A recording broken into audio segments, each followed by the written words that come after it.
Hello everyone and welcome to episode 11 of The Power of You, and we're here back in Bill's lovely home. Hi Bill, how are you?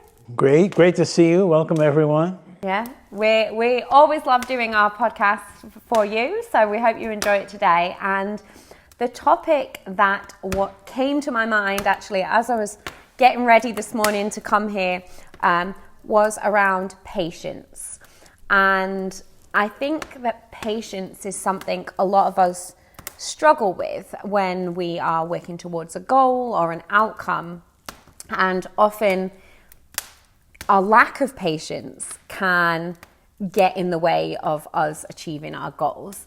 So I guess to open up and start today, when you think of patience, like, one, what does it mean to you? And two, how do you think it impacts us in our growth journeys? Well, in my everyday life, I'm in one of two states. Either I'm trying to get things done, and there's a lot of things to get done, probably too many things to actually realistically get done. Mm-hmm. And I'm batting through them, and I'm not being patient. Mm-hmm.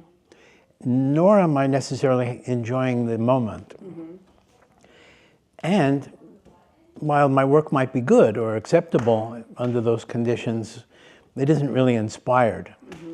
The other condition, which is more likely to happen on a weekend when there aren't 12 Zoom calls and so on and so forth, I'm in a state of extreme patience where I'm in no hurry to do anything. Mm-hmm. And I can work on whatever pleases me at the moment. Mm-hmm. And that work tends to be at a much higher level. I see that the work is inspired, it's coming through me, I'm in flow state. Mm-hmm. I didn't anticipate that I was going to say that.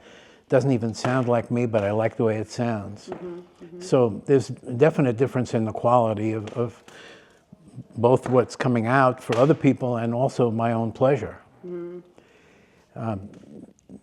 But it's regulating that during the week. That's the challenge, because when there's so many things to get done, how do you maintain the patience under those conditions? Mm-hmm. It's much more trying. Mm-hmm. And so what I try to do is make the schedule ridiculously light, like I'm going to goof off most of the time. Mm-hmm.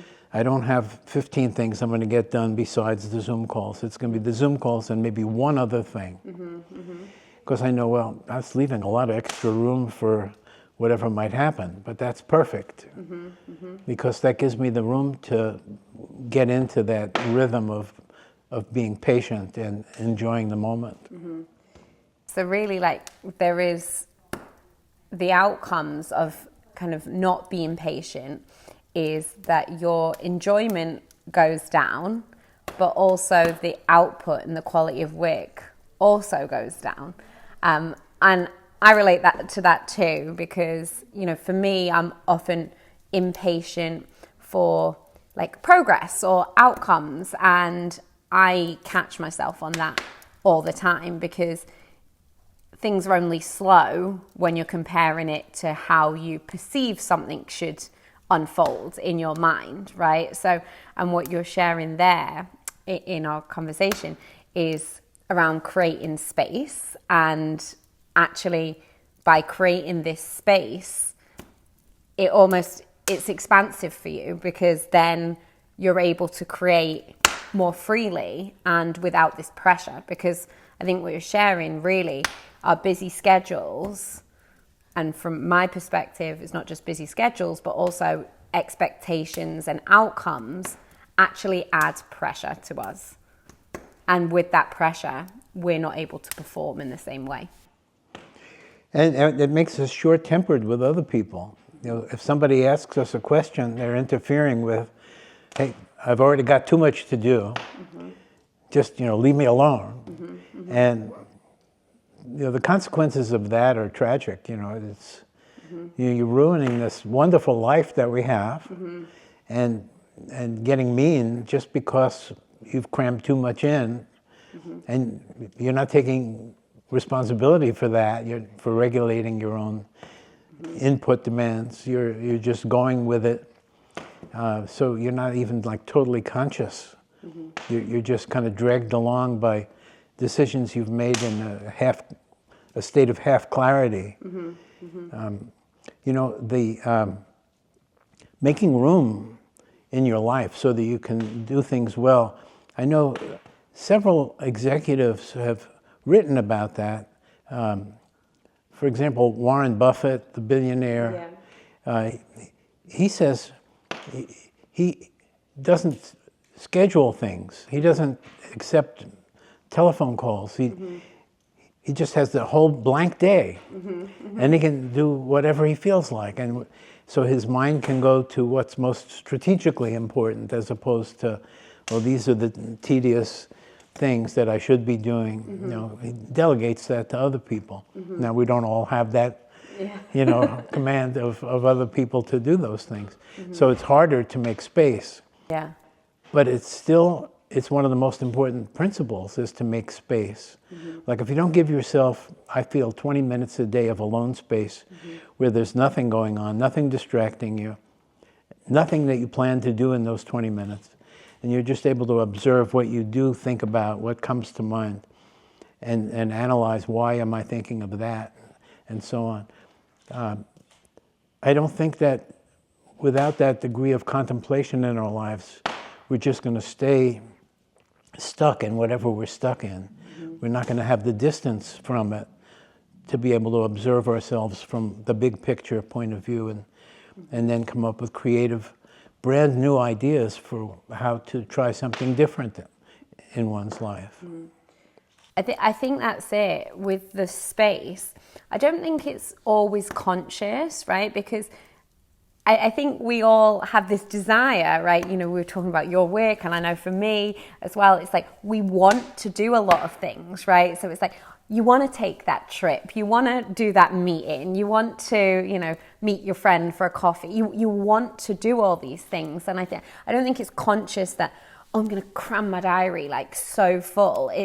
I think it comes from a deep desire of us as actually wanting to do these things, but not necessarily realizing like the limitations, I guess we put on ourselves by doing that. So we're not always capable of, you know, seeing, I don't know, 20 people in a week and enjoying it, because then it feels like more like an obligation and a chore rather than something that's just, you know, fun and you're looking forward to, right? So I think there's a balance between it's something we want to do, but then asking ourselves, like, how will I feel, you know, if I get to the end of the week and I've crammed my weekend, how am I actually going to feel? Like, am I going to enjoy it? I think asking ourselves the question around enjoyment is really, really important, because while you might want to, will you enjoy it?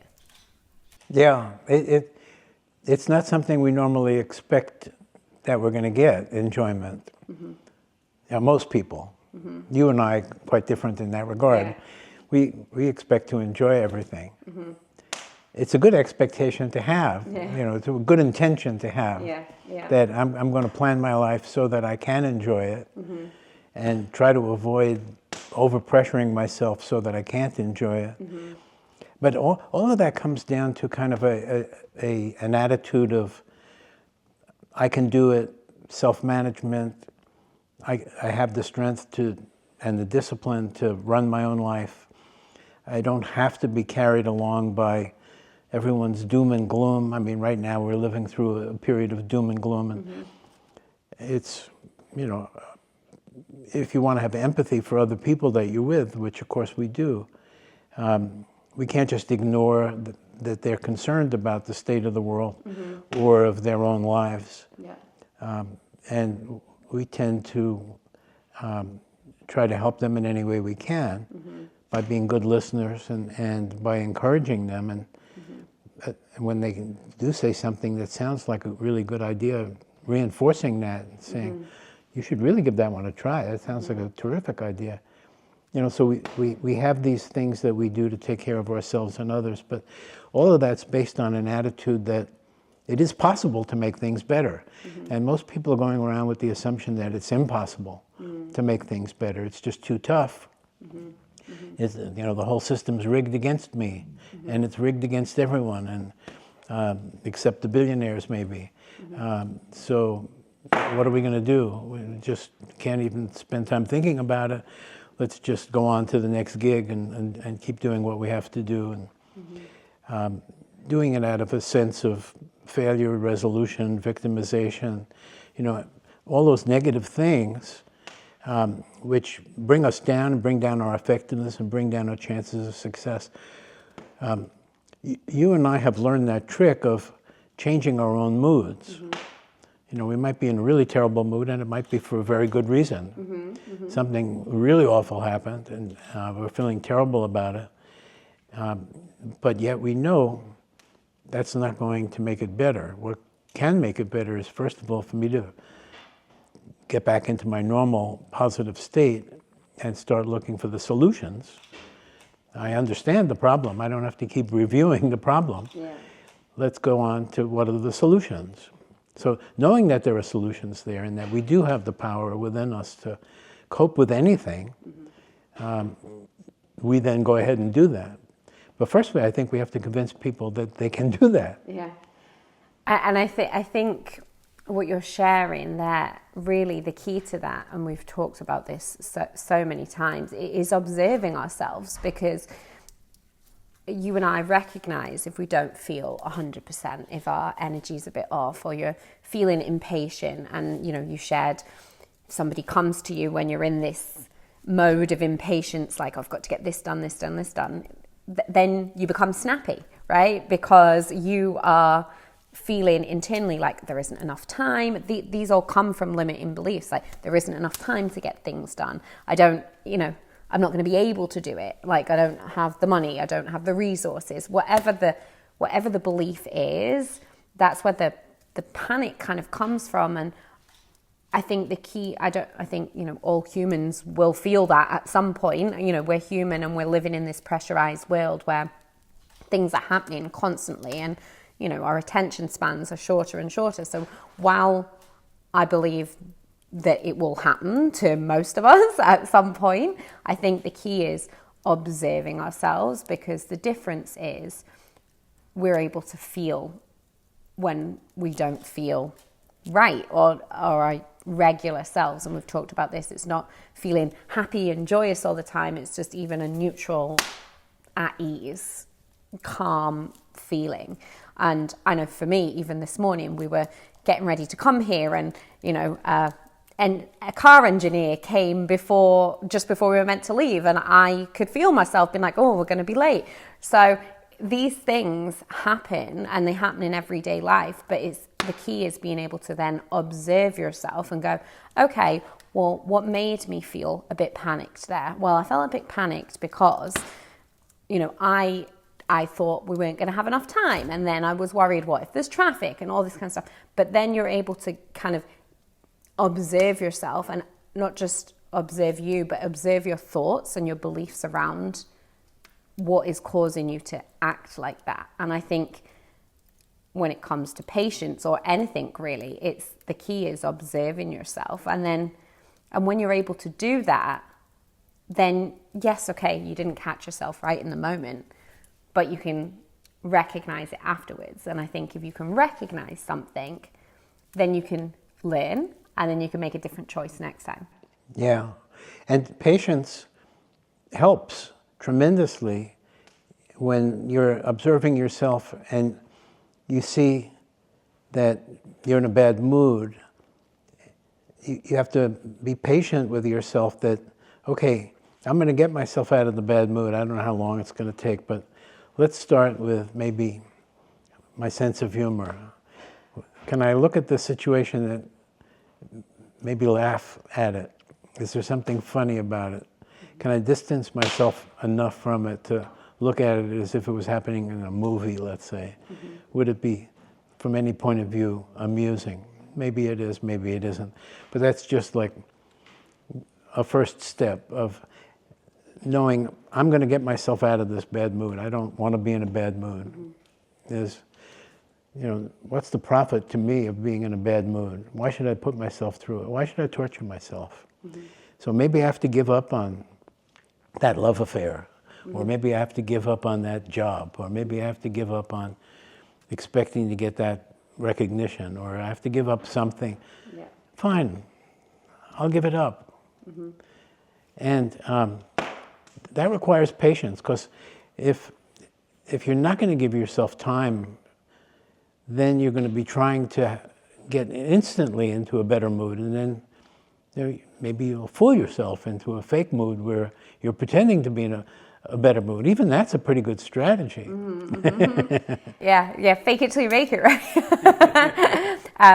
I think what's coming through for me here as well is it's been able to kind of laugh at yourself a little bit, because just for, I guess, for an example, and maybe for listeners, maybe they'll resonate with this. I've started going to the gym a lot more and, lifting weights, and this is a new thing to me.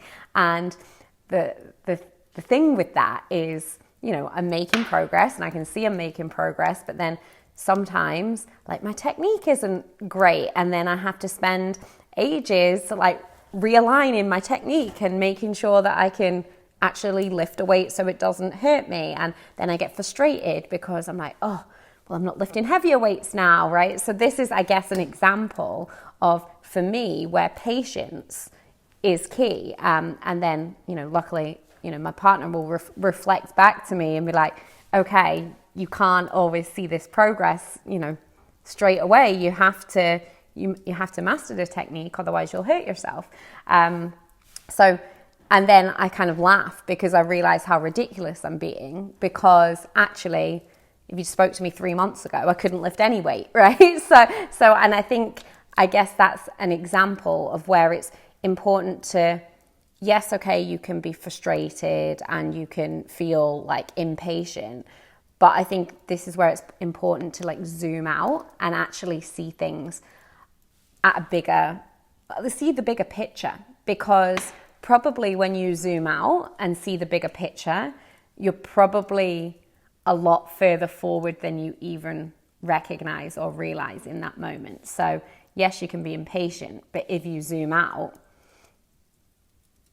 you're probably making a lot more progress than you realize. There's a lot to unpack in the idea that you came up with today of talking about impatience. Like, if you can take the long view, your whole life, and appreciate the fact that it may take your whole life to accomplish all your dreams and hopes and visions. And that's fine. Mm-hmm. Why not? Or even if you're just going to be working at it and maybe not accomplish it in your lifetime, mm-hmm. but maybe leave it to mature and blossom after your lifetime, but mm-hmm. you put in the work and laid the groundwork, and then other people can take it forward. Whatever it is, if you give yourself that perspective, you can then say, well then, each second between now and the end of my life, I want to feel good. Yeah. I want to be happy knowing that I'm working towards my goals mm-hmm. that I believe in, whether they work or not. Mm-hmm. I'm doing my best. I will learn from feedback, divine guidance. I'll take it. Whatever I get, I'll use it. And as long as I maintain the moment-by-moment joy, I'm winning. When I give up that moment-by-moment joy, I'm sabotaging myself. And the most important thing to do is that feedback loop where I can control myself, where I'm a master of myself, as opposed to the victim of myself. Because ultimately, it's we who torture ourselves and make ourselves feel bad. So, but we can also undo that. So that's the most important technique in life, mm-hmm. is that moment-by-moment self-mastery and staying in the joy state as a result of the mastery over the fears, doubts, bitterness, guilt, all of the things that torture us. We don't have to be tortured by. It's a matter of enough patience and concentration and determination and goodwill toward the universe. Like, we might feel like we've been dealt not a good hand. We're born poor, we're still poor, now we're sick and poor, Now we're sick and poor, and there are bullies around us, and in government, and oh gosh, what a mess. So, but that doesn't do you any good. That's just caving in and suffering and accepting the victim role, as opposed to the hero role of, okay, bring it on, whatever it is, you're not going to conquer my spirit. And I'm going to keep working towards making the world a better place, and I'm going to try to do it in a way that unifies and doesn't divide people. And whether that works or not, that's up to God. But this is what I'm doing. Yeah. That's it. It was interesting you share there, like we can be our own master, or we could be our own like kind of saboteur, really. We are directing our life, and I think that's something, almost when you talk, I almost hear what, somebody listening might ask or think. And I believe a lot of people might kind of challenge us on that and be like, well, how am I in control of, my life and my thoughts, when all this stuff is happening round about me? You shared about, your upbringing and, perhaps your upbringing, who you're around, your environment. And sure, like as a child, you can't necessarily control all those things. I understand that. And I do understand that we're not all, coming from the same environments, right? And some of us we're more privileged than we realize, right? Growing up in a home that you're loved. That's just simply like, one of the things. But while I understand that we all come from different backgrounds and different environments, I do believe as adults, like we do have choices, and I'm almost imagining people say like, well, all this stuff is just happening to me, and I think of it a bit like the sea, right? Like we could choose to be out at sea and just let the tide throw us around, or we could learn to swim. And I think for anybody that's feeling right now, perhaps that they're just getting chucked around and they feel kind of at sea, whether it be with, anything that's happening in their home life, at work, or even on a grander scale, from a political level or country level. If you just feel that you're kind of bobbing around or getting thrown whatever way the current is taking you, sure, you can't change the current, but you can learn how to swim. And I think that's something that if people are listening, I think that is probably where your energy is best spent, because you can't necessarily control the tides, but you can control your actions. So even if you don't think you have a lot of control, and sure, as a child, you might not be, you are a victim of your circumstance, but are you going to let that define you throughout your whole life, or are you going to put in the work to learn to swim? The only thing you can control, and it may take a lot of time to get to this point, is your reactions to things. Mm-hmm. So the events that happen are beyond your control, at least in the moment. You may have some degree of control, like you can leave the environment. You're in an environment that's toxic and it's not good for you. It offers you security, but it takes away everything else.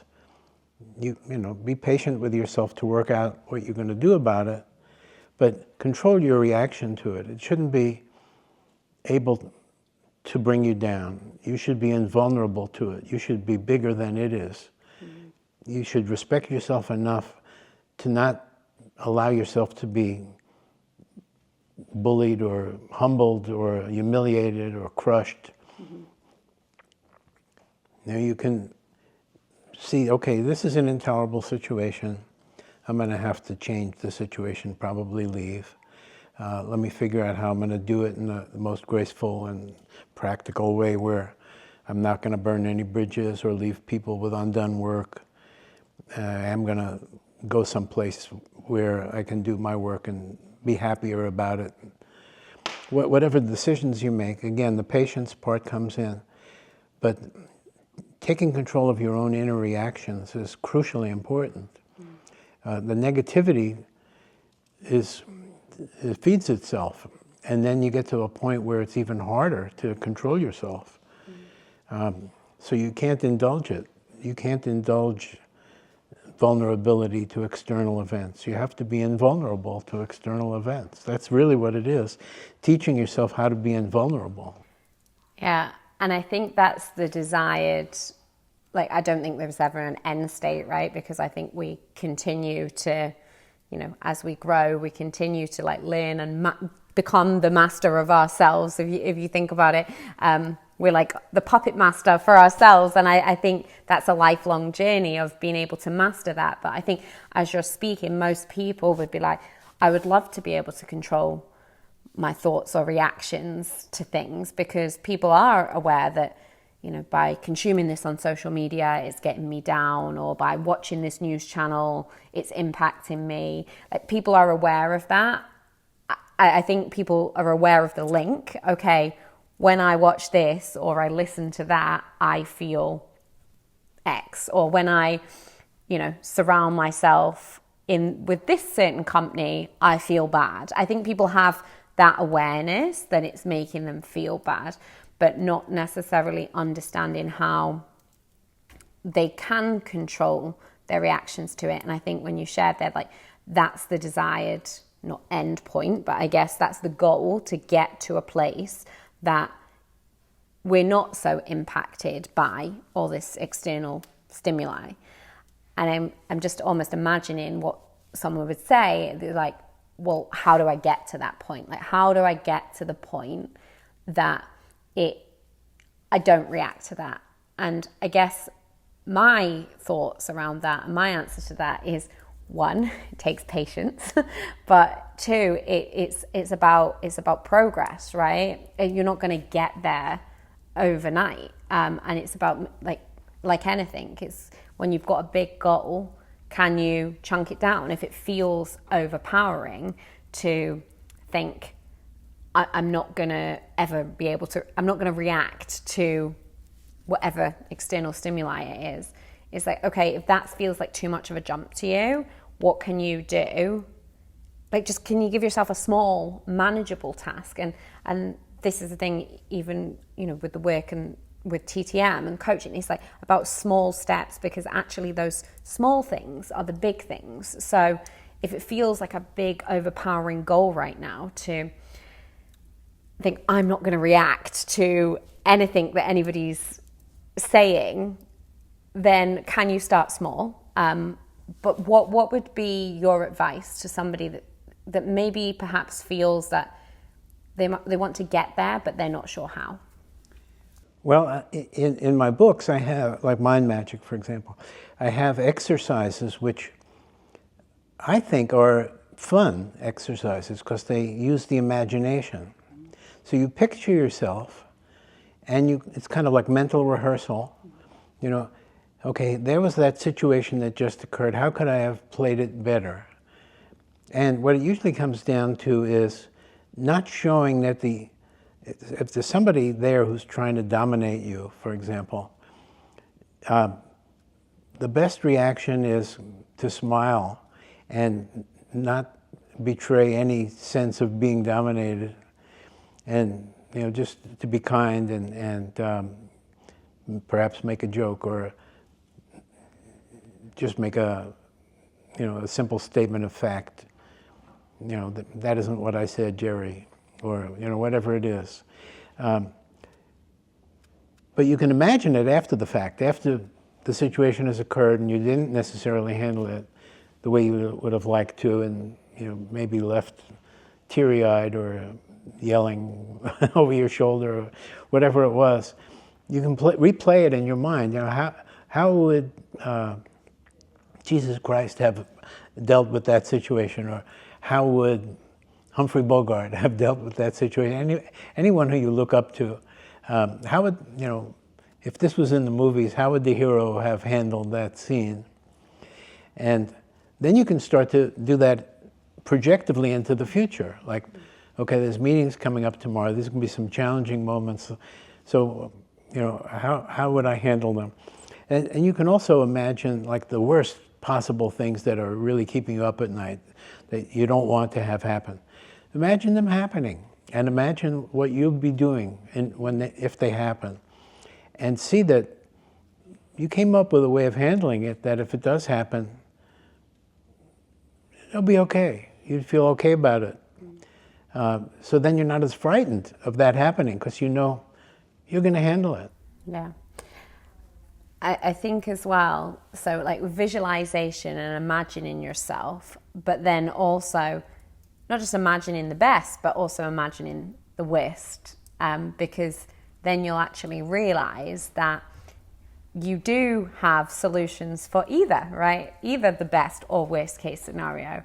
And with that, that should hopefully build trust in yourself. And I think trust is such a foundation, like not just of others, but most importantly, ourselves. And I think that's sometimes what's lacking. We don't trust that we can make those decisions or make the right choices or have all the answers. But sometimes we don't have the trust because we've not necessarily had the opportunity to try it, right? And I think I always say this, you don't realize what you're capable of until you have to do it. And I think the example you shared around almost imagining the best and worst case scenarios, that almost puts you in a place that you have to do it before you have to do it. So really, it's not out of necessity. You're actually being very proactive. And with that, wow, like you're not just doing it as a reactive impulse, because I think a lot of us just react and, okay, I found myself in this circumstance now. What do I do? Okay, I found myself without a job. What do I do? How do I get a new job? How do I make money? Or I've, found myself in this meeting and it's going really badly and now I'm just winging it. I'm just going to figure it out. How do I, turn this around? And I think when we're in those situations, we figure it out because we have to. But if we're to visualize before, like the best and worst case scenario, then we're doing it before we're putting ourselves in a position where we have to. And I think when you have to do something, yes, okay, it's a great driver because you have no choice. But also then this links back to the enjoyment. The enjoyment isn't necessarily there when you have to do something. It feels more of a panic, right? It feels more of a panic and it feels more impatient. So can you get yourself to that point before the panic and impatience sets in? Because I think really, and it's funny how this is looping round, really when we do that, yes, we're capable, but our enjoyment goes down and also so does the output. So really, if we're able to visualize the best and worst case scenarios, we can have more fun with it too. And hopefully what we produce or the outcomes and the options are better as well than what we would do when we're in a space of need and necessity.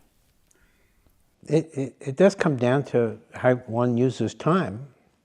And to get back to your point about patience, if we are going to do mental rehearsal and use our imaginations to project the best and worst futures and contingency plans, what do I do if this happens?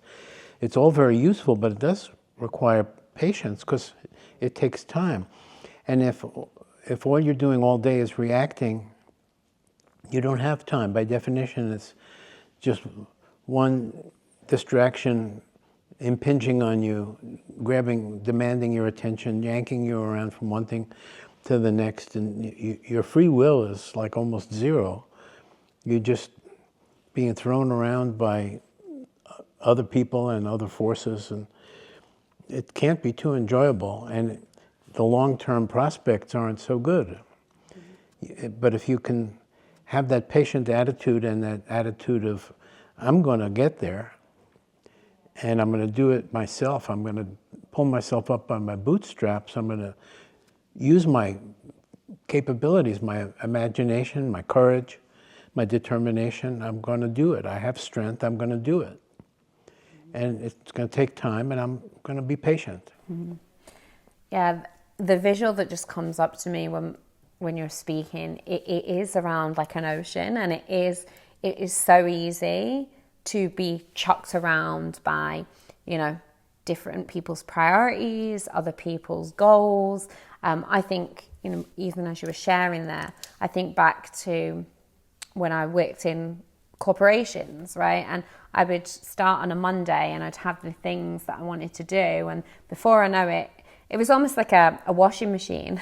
Like I would go in, the washing machine would start, I'd come out at the end of a day or at the end of a week and think, I don't even know if the clothes are clean, like I know I've been spinning, but did I actually do the things that were important and priority to me, or did I let everybody else's time dictate, what my output was?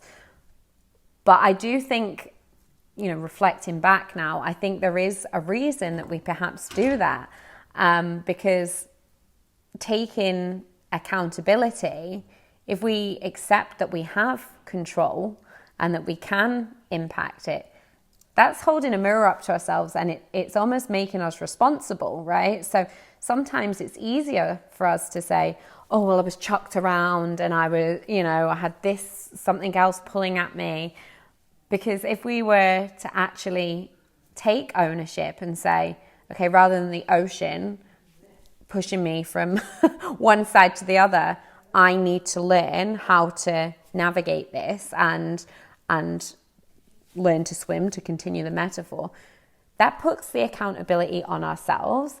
And I think what we do often is we kind of hide in the fact that there's all this stuff happening around about us, because actually by making ourselves accountable is kind of quite scary for some people, because then it's like, oh, well, if I don't learn to swim, then that's on me, right?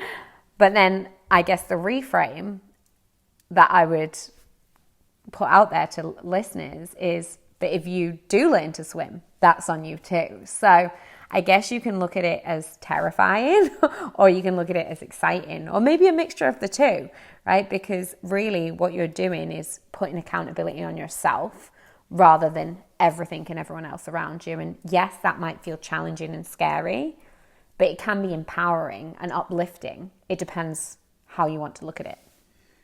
Excitement is key, I think, because taking responsibility is really a wonderful thing. It's leadership. It's taking responsibility for other people, taking responsibility, stepping forward in situations to take responsibility to take care of others and yourself.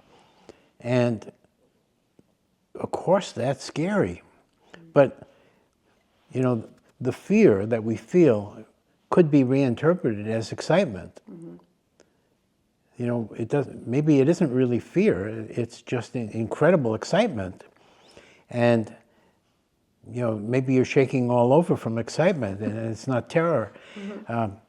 But one way or the other, if you don't take responsibility, you've given up, basically.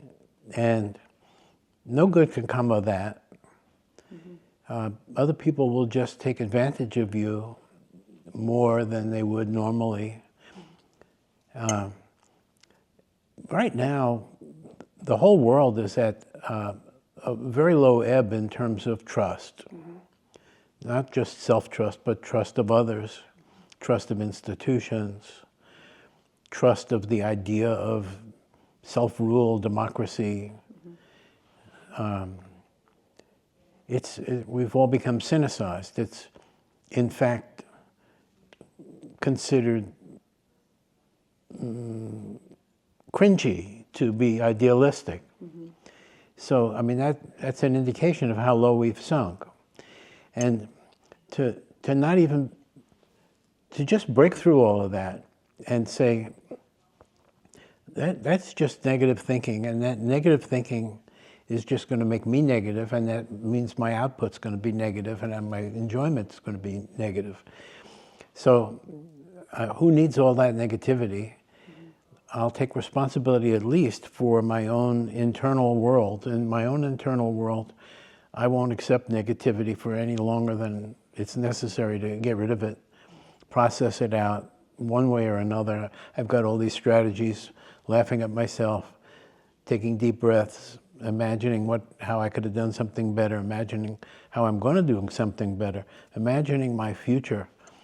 All of that takes a change that most people are finding it very hard to make.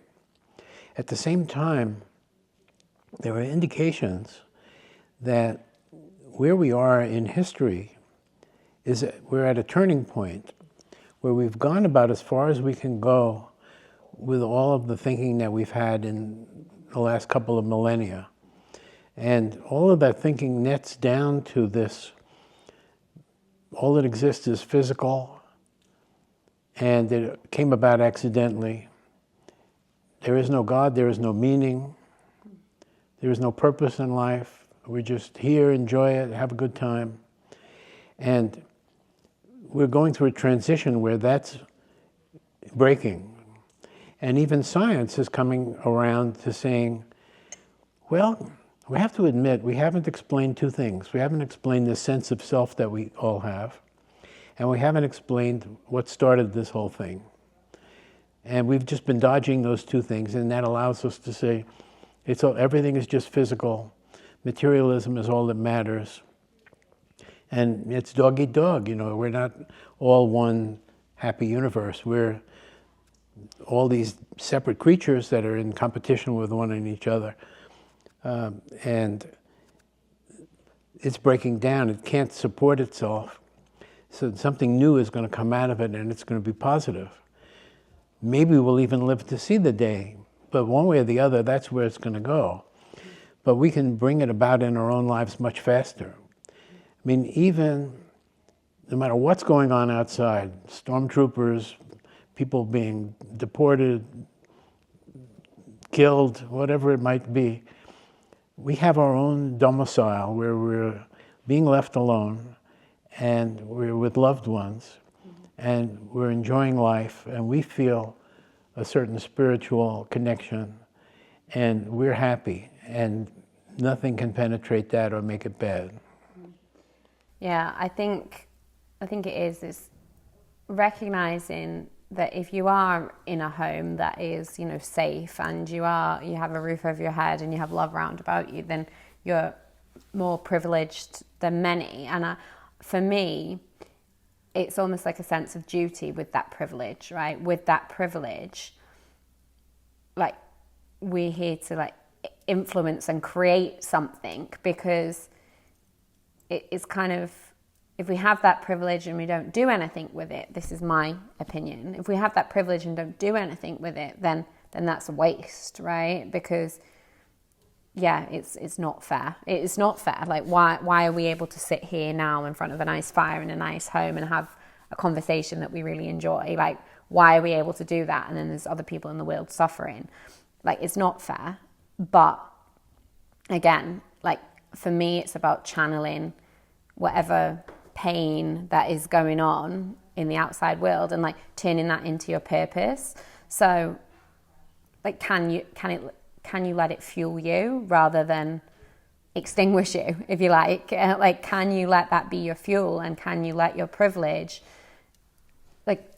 do some good in the world, really? Can you take that privilege that you have and do something productive? And I think if we asked ourselves that question, we're all able to do much more than we realize, or influence much more than we realize. And yes, we might not change the whole world, but we could influence, a community. You can influence even just your family or your friends or whatever it is. And I always say this: it needs us all. It's not a one-man job. This needs everybody. And to lean into what you were sharing about competition, I think if we were to understand that what we're here to solve is much bigger than any of us, there really is no need to compete, because we're all different and we've all got different things that make us drive, and we've all got different passions, interests and desires. But for me, that's not an accident. We have all that because it needs every single one of us to do our own work in order to make the world a better place, right? So I think it's about channeling what kind of privilege or that you do have, and using it for some good. But to kind of get back into the patience, I really believe that if we were to have more patience with ourselves to create whatever it is that we are here to do, if we're able to have more patience with ourselves, then ultimately we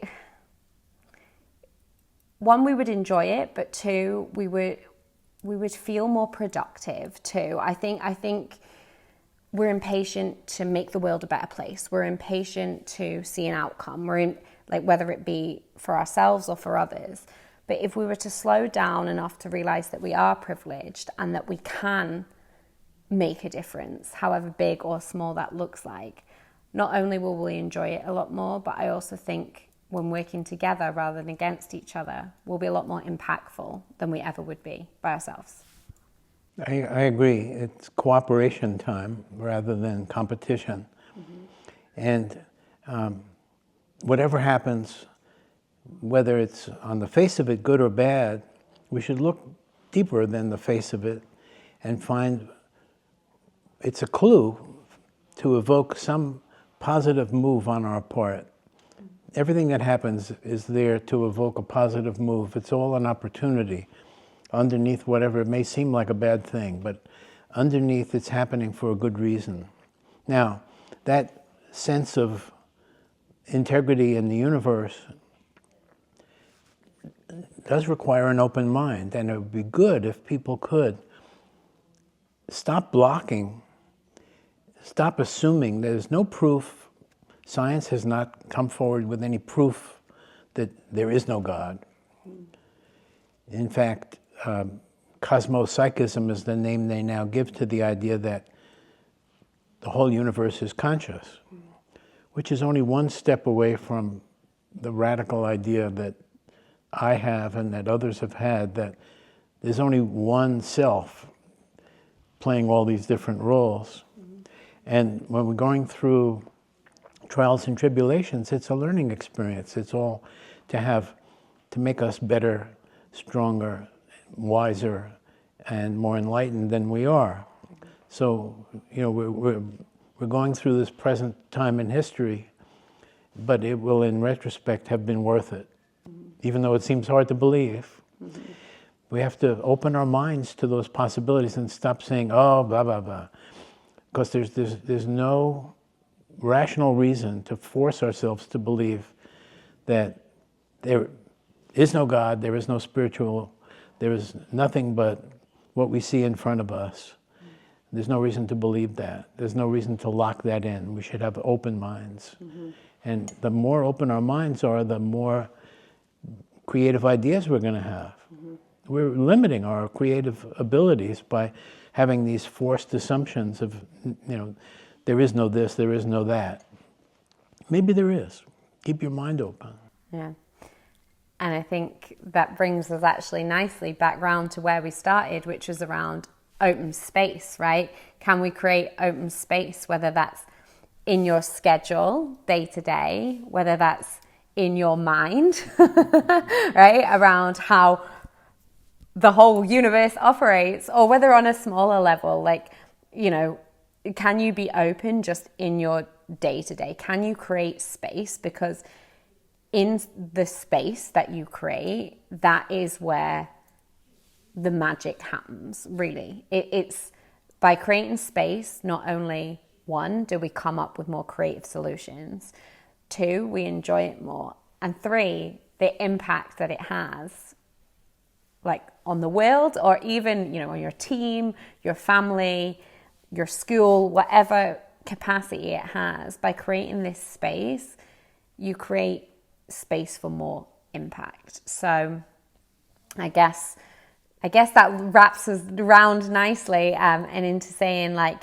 patience is really, it's an everlasting kind of skill that you'll need to continue to create for yourself. But again, by breaking like these goals down into something smaller and more manageable, sure, you might not be able to be patient every moment of every day, but what's the next step and how do you start? So yeah, Bill, is there any final parting thoughts on patience you want to leave our listeners with today? I'm seeing a triangle. It's patience, courage, and strength. They're really all the same thing. And you possess all of those things, even if you don't realize it at this moment in time. It's all available within you, but maybe you just need some patience to discover it. Perfect. Thank you so much, everybody, for listening to episode 11, all about patience. We hope you've learned something new, and we look forward to seeing you again next month. Bye. Bye.